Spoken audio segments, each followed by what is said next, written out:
Salut tout le monde, aujourd'hui on se retrouve pour une nouvelle vidéo sur le ciment et le béton.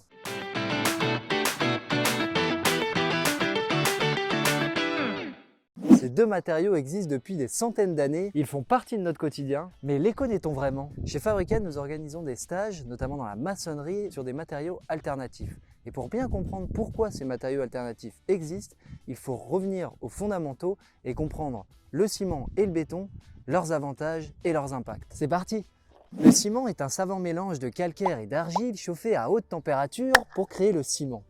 Le béton, quant à lui, est un mélange de gravier, de ciment et d'eau. Le béton existe depuis très longtemps. Il était déjà utilisé par les Romains au 1er siècle avant Jésus-Christ qui avaient imaginé créer leur propre mélange, un mélange de béton à base de mortier de chaux et de pierre volcanique du Vésuve. La pierre volcanique, elle a des propriétés très particulières parce qu'elle est très légère, elle permet de créer un béton assez résistant et avec des propriétés super intéressantes. D'ailleurs, la coupole du Panthéon de Rome a été fabriquée à base de ce béton et il est toujours intact aujourd'hui. L'architecte Gabriela Musto disait: Sa coupole reste un élément unique. Il s'agit de la plus grande coupole en béton jamais construite au monde. Le béton des Romains fait aujourd'hui encore l'objet de nombreuses études car il se révèle incroyablement résistant. Mais cette recette du béton s'est perdue. Il faudra attendre la fin du XVIIIe siècle pour qu'un ingénieur anglais, James Parker, crée un nouveau mélange qu'il appellera à tort le ciment romain. Il chauffe à haute température du calcaire argileux qui se transforme en ciment naturel à prise rapide. En 1818, le français Louis Vicat, père de Jérôme Vicat, qui fondera un peu plus tard la société Vicat, que l'on connaît tous, va découvrir le principe d'hydraulicité du ciment et de la chaux qui va donc durcir lorsque l'on ajoute de l'eau. Louis Vicat, qui a eu pas mal de temps en tant qu'ingénieur de Polytechnique, a trouvé en fait la recette, le mélange parfait entre le calcaire et l'argile pour créer ensuite le ciment. Et ce mélange, ce dosage parfait, c'est ce qui va être appelé le clinker. Je vous expliquerai juste après ce que c'est. Ensuite, en 1824, le Britannique Joseph Astin va déposer un brevet qui va appeler le ciment Portland. Et le ciment Portland, c'est le ciment que l'on retrouve aujourd'hui dans le commerce et dans l'industrie. D'abord, le ciment. Le clinker est un mélange, donc comme je le disais, de calcaire et d'argile, chauffé à haute température, 1450 degrés, auquel on vient ajouter des cendres, de la pouzzolane, du plâtre et d'autres matériaux pour créer le ciment actuel.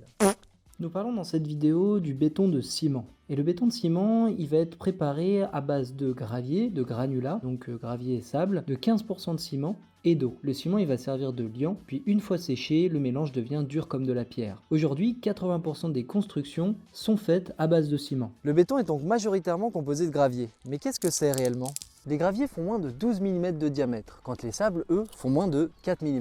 Les graviers et les sables sont des fragments de roches minérales. Il existe différents types de sables. Les sables organiques, dynamiques, qui sont roulés et lavés pendant des siècles dans les rivières et les océans. Les sables de carrière ou fossiles, qui sont issus de couches sédimentaires. Les sables de mer, qui sont issus de la dégradation des coraux ou des coquillages. Et les sables statiques que l'on obtient en forant à plusieurs mètres, voire dizaines de mètres de profondeur dans la terre. Le sable, c'est la deuxième ressource la plus exploitée au monde, juste après l'eau. C'est une ressource qui est devenue cruciale pour les États, et pour cause, on en consomme 40 milliards de tonnes par an, soit 5000 kilos par terrien. C'est énorme. On ne se rend pas forcément compte, mais le sable, il est présent dans plus de 200 produits qu'on utilise au quotidien. Le verre dans lequel on boit, le téléphone avec lequel on appelle, et nos panneaux solaires avec lesquels on produit de l'électricité. Mais le plus gros du sable est utilisé pour fabriquer du béton. La question se pose, pourquoi utilise-t-on autant le béton? Le béton, il est autant utilisé parce qu'il présente de nombreux avantages, notamment ses avantages économiques. Comme il est produit en grande quantité, il est assez accessible, sa facilité de mise en œuvre, puisqu'effectivement, on peut le mettre en œuvre assez facilement chez soi ou pour construire des immeubles, mais aussi sa résistance et le fait qu'on peut l'utiliser dans de nombreuses configurations différentes. Par exemple, on utilise le béton pour faire des constructions sous l'eau, qui montre bien sa polyvalence et sa résistance. Et depuis l'invention du béton armé, un mélange de béton et d'acier, le potentiel de construction a pris encore une autre ampleur, qui nous permet de construire toujours plus haut et toujours plus solide. Même s'il est très pratique, il y a deux problèmes majeurs à l'utilisation du béton. Premier problème, le sable, qui est aujourd'hui devenu une ressource aussi précieuse que l'eau et donc génère la convoitise. Les procédés mis en œuvre sont limites, voire illégaux. En Suisse, les agriculteurs sont payés pour leurs terres par des industriels pour qu'ils exploitent leurs terres, non pas pour faire de l'agriculture, mais pour forer à plusieurs dizaines de mètres, exploiter le sable, l'utiliser pour faire du béton et ensuite vendre ces trous pour y mettre des déchets de construction et de démolition. Ils s'en mettent plein les poches parce qu'ils sont payés d'un côté pour fabriquer du béton et de l'autre pour enfouir les sols avec ces déchets qui vont avoir un impact significatif sur les sols plus tard et donc sur l'agriculture. Et c'est pas un cas isolé. En Jamaïque par exemple, on est même passé du côté de l'illégalité. Le gouvernement jamaïcain a demandé une enquête par des scientifiques pour comprendre pourquoi la plus grande plage de l'île, la plage de Negril, perdait 50 cm par an. Il y avait une érosion, mais ils ne comprenaient pas pourquoi. Ils ont fait donc venir des experts qui, après avoir échangé avec des locaux, se sont rendus compte que des personnes venaient la nuit, armées, avec des pelleteuses, avec des machines pour récupérer du sable et le revendre derrière. C'est là qu'on comprend à quel point cette ressource elle est rare, elle est exploitée, elle est convoitée pour faire de l'argent et ça a un impact énorme sur l'environnement. Les animaux sont asphyxiés par la poussière, les machines détruisent la faune et la flore sous-marine, ça provoque des dépressions sous-marines et évidemment favorise la disparition des plages. Et sans plage, plus de protection contre les vents puissants et les ouragans et sans protection... Et après l'exploitation du sable, le deuxième problème majeur est la gestion des déchets de construction et de démolition des bâtiments. Il faut savoir qu'aujourd'hui, une dizaine de multinationales se partagent les bénéfices de l'exploitation du sable, des graviers, de la fabrication du béton que l'on retrouve dans les chantiers du monde entier. Le béton, dans sa simplicité et sa rapidité de mise en œuvre, nous a amené à construire toujours plus de bâtiments peu durables sans qu'on se soucie, il y a 40 ans, du problème de déconstruction et de démolition.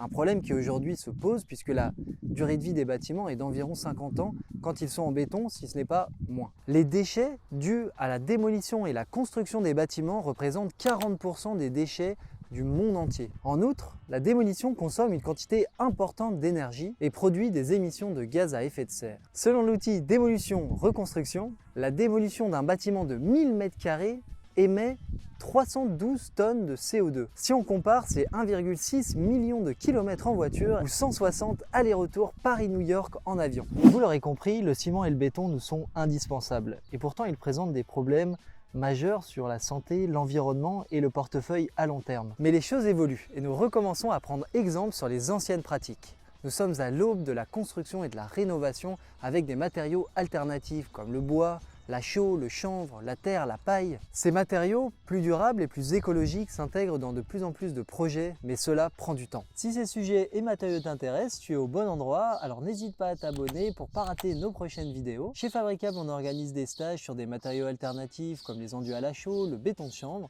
pour réussir ces projets de rénovation. Si le sujet du ciment et du béton vous intéresse, je vous conseille vivement le livre illustré Béton, enquête en sable mouvement.